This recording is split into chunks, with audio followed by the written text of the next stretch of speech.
ஏய் வெக்கப்படாத, நான் ஒன்னும் உன் மாமா கிடையாது, உன்னோட பெரிய புருஷன். நீங்க என்ன சொல்றீங்க? பிரிட்ஜ்பால் எங்க போயிட்டாரு? பிரிட்ஜ் பாலும் வருவான், ஆனா எனக்கு அப்புறம். அத்தை, பிரிட்ஜ்பால் எங்க போயிட்டாரு? ஏய் அம்மாவை எதுக்கு தொந்தரவு பண்ற? நான் தான் சொல்றேன்ல, நான் உன்னோட பெரிய புருஷன். அத்தை, பிரிட்ஜ்பால் எங்க இருக்கீங்க? அத்தை, பிரிட்ஜ்பால். மாமா, மாமா என்ன விட்டுருங்க, தயவு செஞ்சு இந்த மாதிரிலாம் ஏய் இது பண்ணாதீங்க. ஒண்ணும் பாவம் இல்ல, இது எங்க குடும்பத்தோட சம்பிரதாயம், புரியுதா? இல்ல, நீங்க என்ன சொல்லிட்டு இருக்கீங்க? மாமான்றவங்க அப்பாவுக்கு சமமானவங்க, தயவு செஞ்சு இந்த மாதிரிலாம் பண்ணாதீங்க. இங்க பாரு, நான் ஏற்கனவே டென்ஷனா இருக்கேன், நீயே இந்த மாதிரி பண்ணி என்ன இன்னும் டென்ஷன் ஆக்காத. ஒழுங்கா நான் சொல்றத மட்டும் செய். இல்ல, என்ன போக விட்டுருங்க, நான் உடனே பிரிட்ஜ்பால் கிட்ட போய். ஏய் வாய மூடு, நல்லதுக்கெல்லாம் இப்ப காலமே இல்லாம போச்சு. ஆ. அத்தை, அத்தை, அத்தை, அத்தை, மாமா. என்னாச்சு? உன் அம்மா உன்கிட்ட முதல் ராத்திரியை பத்தி எதுவும் சொல்லலன்னு நினைக்கிறேன். என்ன சொல்றீங்க? ஆனா மாமா என்கிட்ட இந்த மாதிரி எப்படி நடந்துக்க முடியும்? நீ பயப்படாதம்மா, உட்காரு. நீ உட்காருமா, நான் உனக்கு எல்லாத்தையும் புரிய வைக்கிறேன். வா.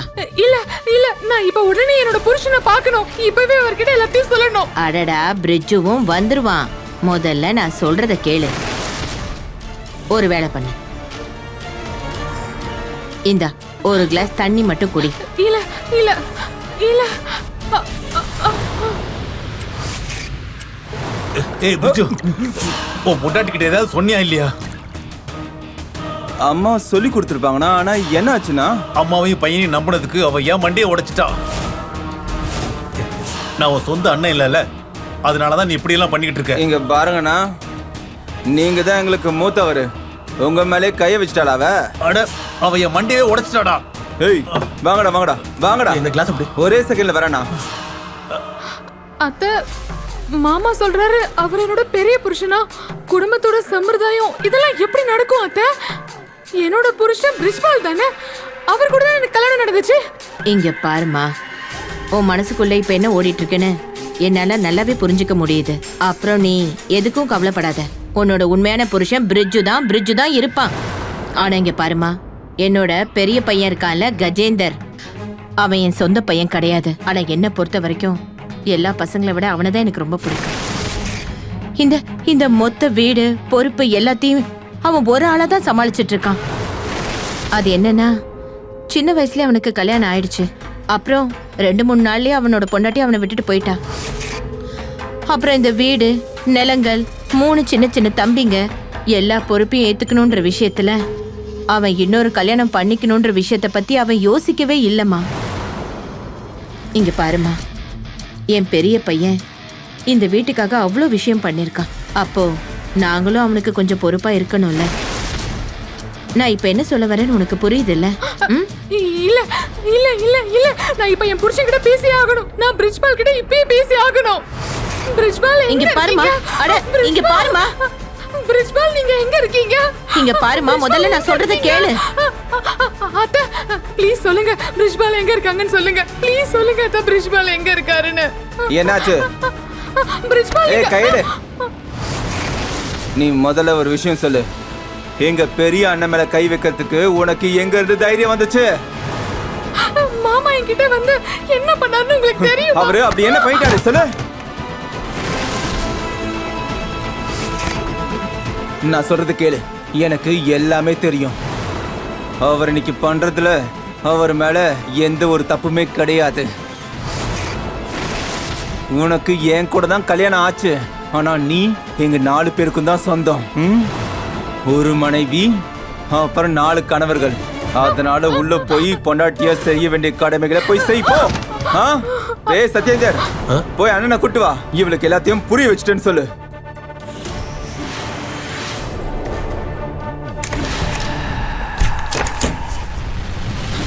நான் அப்பா கிட்ட எல்லாத்தையும் சொல்லி ஆகணும், உடனே சொல்லி ஆகணும். என்னோட போன்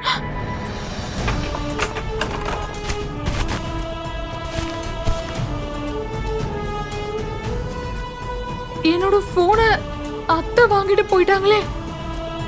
அப்படின்னா இது எல்லாத்தையும் பிளான் பண்ணி தான் பண்ணிருக்காங்க. இவங்க எல்லாரும் சேர்த்து தான் பண்றாங்க. எல்லாரும் சேர்த்து தான் இப்படி பண்றாங்க. நான் எங்க வந்து மாட்டிக்கிட்டேன்?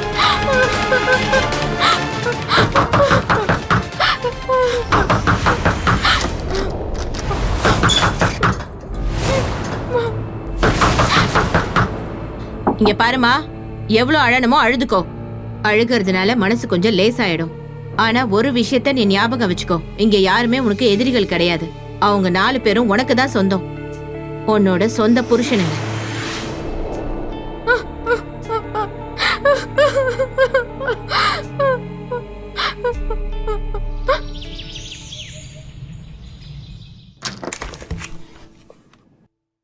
இதுதான் சரியான நேரம்.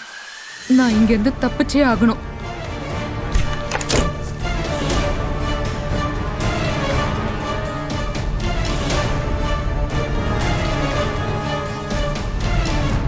மருமகளே,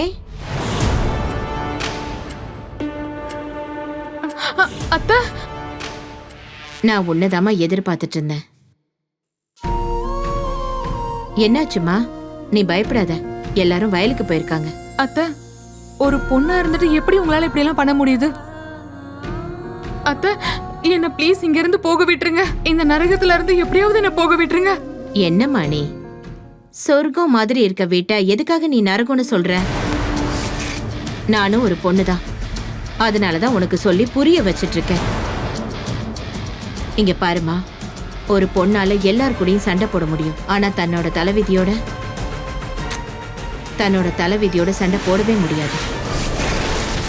இந்த சத்தியத்தை நீ எவ்வளவு சீக்கிரமா ஏத்துக்கிறியோ அந்த அளவுக்கு உனக்கு தான் நல்லது நடக்கும். இது சத்தியம் கிடையாது, பாவம், மிகப்பெரிய பாவம். என்னால எதையும் யோசிக்க கூட முடியல. ஒரு பொண்ணுக்கு 4 புருஷங்களா? அட இங்க பாருமா, இதுல யோசிக்கிறதுக்கு என்னமா இருக்கு? அதாவது ஈரமான துணி மாதிரி, அது மறுபடியும் காஞ்சிரும், மறுபடியும் ஈரமாகும். பொண்ணுங்களோட உடம்பும் அதே மாதிரி தான் இருக்கும். நம்ம ஆத்மா மட்டும் தூய்மையா இருந்தா போதும். அத்தை, ஒருவேளை இது உங்களுக்கு நடந்திருந்தா அப்பவும் நீங்க இத எனக்கு சொல்லி கொடுத்திருப்பீங்களா? என் கூட வா, நான் உனக்கு சில விஷயங்களை காட்டுறேன். வா.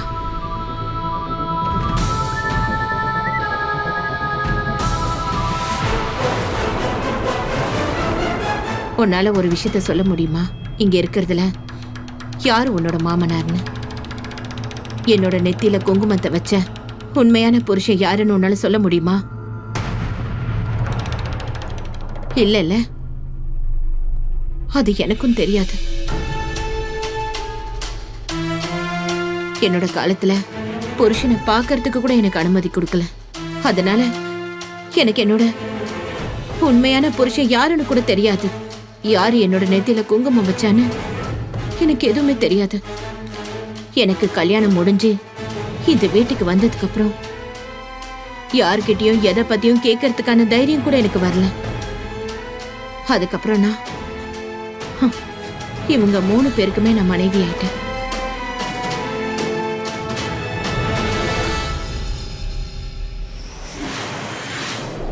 இவ்ளோ பிரச்சனைகள் இருக்கு, அப்புறமும் அவங்க ஏன் தனித்தனியா கல்யாணம் பண்ணிக்கல?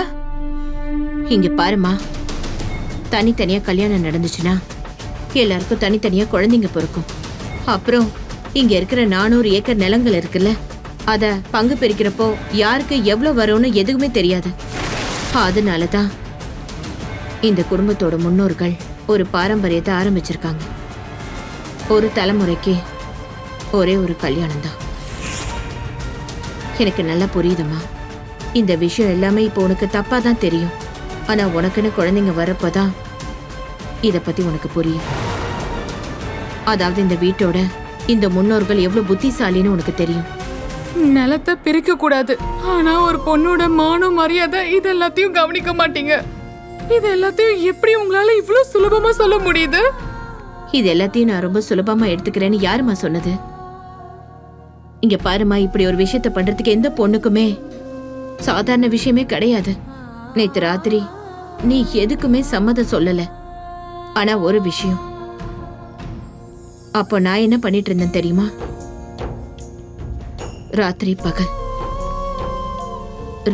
பகல்னு எப்பவுமே சாகரத பத்தி மட்டும் தான் யோசிச்சுட்டு இருந்தேன். ஆனா இங்க பாருமா, நேரம் நமக்கு நிறைய தைரியத்தை கொடுக்கும். ஆனா என்னோட 3 புருஷங்களும் என் மேல பாசம் காட்டுறதுல எந்த குறையுமே வச்சதில்ல. அதனால எனக்கு வேற எதுவுமே ஞாபகம் இல்லை. எனக்கு ஒண்ணு மட்டும்தான் ஞாபகத்துல இருந்தது. நான் இவங்க 3 பேருக்கும் சொந்தமானவன்.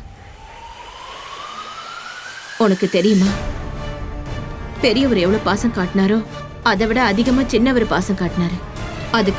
அதுக்கப்புறம் சாகும்போது என்னோட 3 புருஷங்களும் என்கிட்ட சத்தியம் வாங்கிட்டாங்க. நீ செத்தாலும் பரவாயில்ல பல்லு, ஆனா இந்த நிலத்தை மட்டும் என்னைக்குமே பிரிக்க விட்டுறாதுன்னு சொன்னாங்க. எப்பவும் பிரிக்க கூடாதுன்னாங்க. நான் என்னோட புருஷனுங்களுக்கு அப்படி ஒரு சத்தியத்தை பண்ணி கொடுத்துட்டேன்.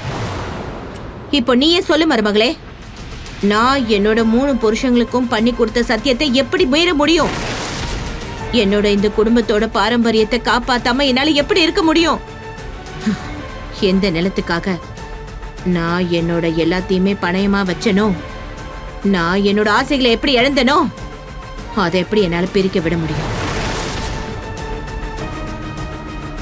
கண்டிப்பா என்னால பிரிக்க விட முடியாது. என்னால அப்படி பண்ண முடியாது. அதனால இது எல்லாத்தையும் நீயும் பண்ணிதான் ஆகணும். என்னோட 4 பசங்க கூட உடலாலையும் சரி மனசாலையும் நீ ஒன்னாதான் இருக்கணும். இப்போ உனக்கு எல்லாமே புரிஞ்சிருச்சுல்ல? இப்ப நீ போய் குளிச்சு ரெடி ஆயிடு. பூஜைக்கு லேட் ஆயிட்டு இருக்கு.